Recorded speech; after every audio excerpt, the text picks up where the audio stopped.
I have been using Higgsfield every single day for the last 30 days, and these aren't just hand-picked generations I spent hours trying to get right. This is what the platform consistently produces when you know how to use it, and I went through every single feature and pushed it to its limits. Because if you are going to pay for yet another AI subscription, you deserve to know exactly what you are getting before you spend a single dollar. So by the end of this video, you are going to know exactly what this platform does, which features are genuinely worth your time, and whether the price makes sense for what you actually get. When you first log in, it can feel a little chaotic.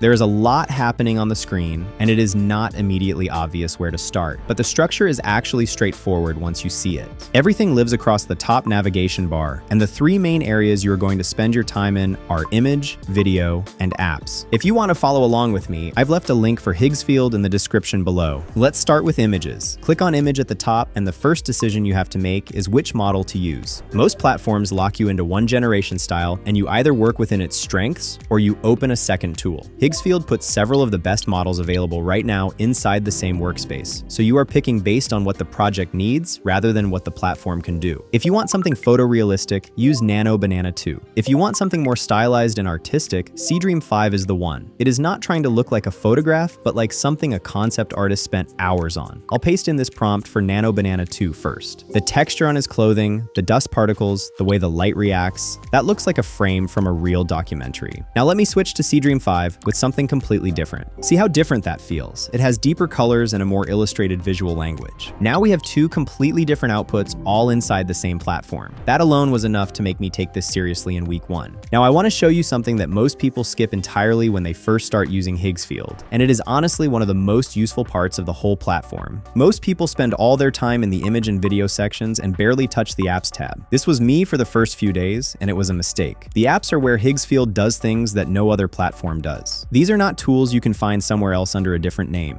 Higgsfield built them specifically for the problems that come up when you are working with AI-generated content daily, and some of them genuinely change how you approach the whole workflow. Click on Apps at the top, and you will see them organized into categories like Professional, Enhance and Style, and Face and Identity. You can take your time and test these yourself because there are honestly so many, and they're very easy to use. But I'll show you my favorite ones that I ended up using the most during this 30-day trial. First, it's the Angles app. You upload your image, and on the right side of the screen, you get a sphere. You can rotate it in any direction you want, and it regenerates your image from that exact new perspective while keeping everything else consistent. Or if you want to see a range of options at once, you can hit Generate from 12 best angles, and it gives you back 12 different shots of the same subject from 12 different camera positions in one go. I'll upload the veteran photo we just made and create 12 different angles. And as you can see, it's still the same person with the same level of realism, but now from 12 different perspectives. This matters because getting different angles of the same AI subject used to mean regenerating over and over and hoping the face stayed the same. Angles fixes that. You create one good image, then get all the perspectives from it. I use this very often myself. And then there is the Transitions app. You upload a starting frame and an ending frame, then pick a transition from the library. The AI generated everything in between those two frames. The transition is smooth, and because the starting and ending frames were locked in, everything stays consistent. And then there is Recast. I have this video of a man walking through a busy airport terminal, and the only thing I want to change is who is actually in it. So I'll upload an image of this woman and generate. The background and movements are the same, but now it's a totally different person. With this, you can produce one piece of content and you recast it with a completely different person in seconds to target different demographics. This is huge for anyone running ad campaigns or producing content at scale. These are not generic tools you can find anywhere else. Higgsfield built these natively into the platform, and some of them enable workflows that are just not possible anywhere else at all. With the apps, you can take the images you've made to the next level. But there's one more feature that's incredibly useful to elevate your outputs. Click on Character at the top. This is Higgsfield's solution to one of the biggest ongoing problems in AI content creation, which is getting the same person to look the same across multiple generations. Most AI tools struggle with this badly. Higgsfield built a dedicated system for it, and it actually works. You upload reference photos of whoever you want to create with a variety of angles and expressions, and it trains a model based on that face. Once it is done, that character is saved in your library, and you can put them in any environment, any outfit, any situation, and they will look the same every single time. Now here is the workflow I actually use to build a character entirely within the platform. Go to the image generation workspace, select Nano Banana 2, and generate a clean base image of your character. I'll paste in this prompt. That is the base. Now I take that straight into the Angles app and generate 12 different shots of him from 12 different camera positions. Now go back to image generation and generate a few more of him with different expressions, and moods. Once you have over 20 reference images, upload all of them into the character section. Give him a name. I'll call him Marcus and let the platform train on it. The reason this works so well is because everything is meant to work together. Higgsfield allows you to combine apps with image generation and character creation so that you can have the best possible outputs. And the use of all these simultaneously is deliberate. That's why you get everything inside one platform. Once it is done, Marcus is saved in my library, and I can put him anywhere, and in every single generation he will look the exact same. That is the value of this feature, and it is the foundation for everything that comes next. Everything we have built so far has given us a library of assets that can be turned into cinematic outputs. Click on video at the top, and this opens up the video generation workflow. You can either do text to video or image to video generations. Most people approach video generation the same way they approach image generation. They type a prompt and hope the AI figures out the rest. And the video approach produces inconsistent results almost every single time. The smarter approach is image to video. You control the starting frame completely because you built it. The AI's only job is to animate what is already there. I am going to upload this image of Marcus on a rooftop and start with Kling 3. This model is what I reach for most of the time for realistic movement and multi-camera work. If you want something that genuinely looks like real footage, this is your default. I'll paste in this prompt, add Marcus as an element, and generate. The video comes back with multiple shots and all with just one prompt. The movement is natural. Marcus stays consistent across all 3 shots, and the lighting holds from the wide shot all the way into the close-up. That is exactly what I wanted from this model. Now let's test Seedance 2. This is the model I use for narrative content because it has great audio, good consistency, multi-shot generation, and it can generate clips up to 15 seconds. All of this in one model makes it amazing for creating story-driven clips. I'll upload an image of a different veteran photographer and paste this. This is perfect for an image that looks like a screenshot from a documentary. Now it's like we have a whole clip of that documentary right in front of us. War is not a video game.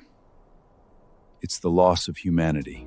And then there is VO 3.1. This is good for more cinematic visuals that don't require intense action or movement. I am going to take a different Celestial Library image and animate it because this environment is perfect for showing off what VO does with ambient sound and atmosphere.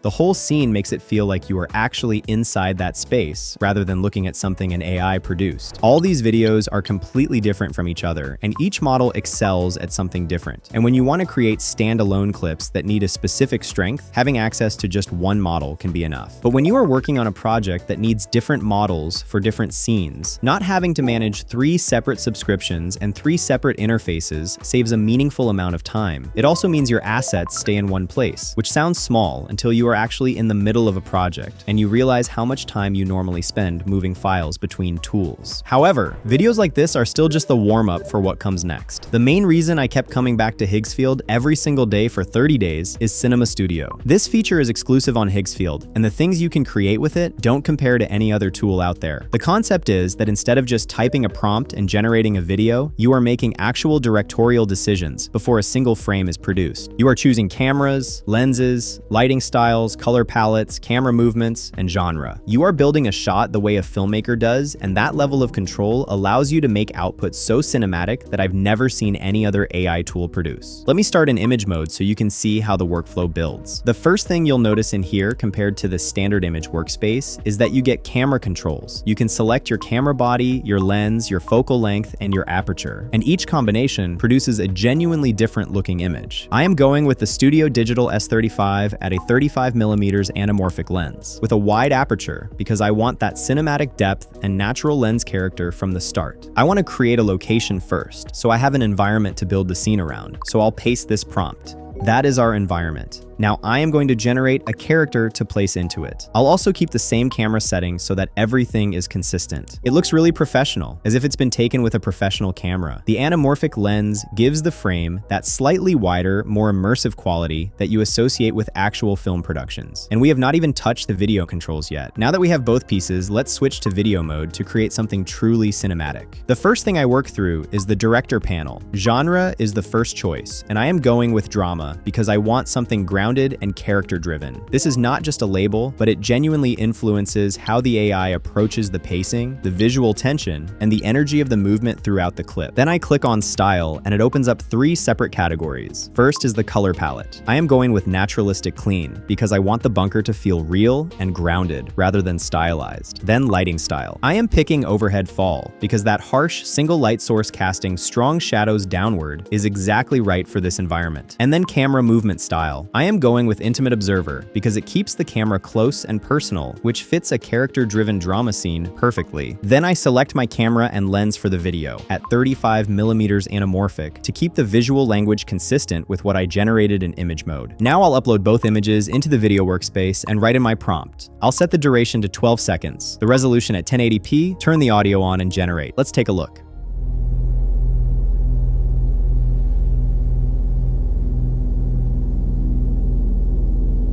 That is truly cinematic. Every single choice I made was deliberate, and it translates into the final video. Both our character and location is consistent, and the video even comes with audio. That looks like something that came out of a real production. That is 30 days of using this platform every single day, distilled into one workflow, and I am still finding new things inside it. Higgsfield offers features that no other platform has, and the quality you get because of them is insane. So if you want to start building with Higgsfield today, I have left the link in the description below. Thanks for watching, and I'll see you in the next one.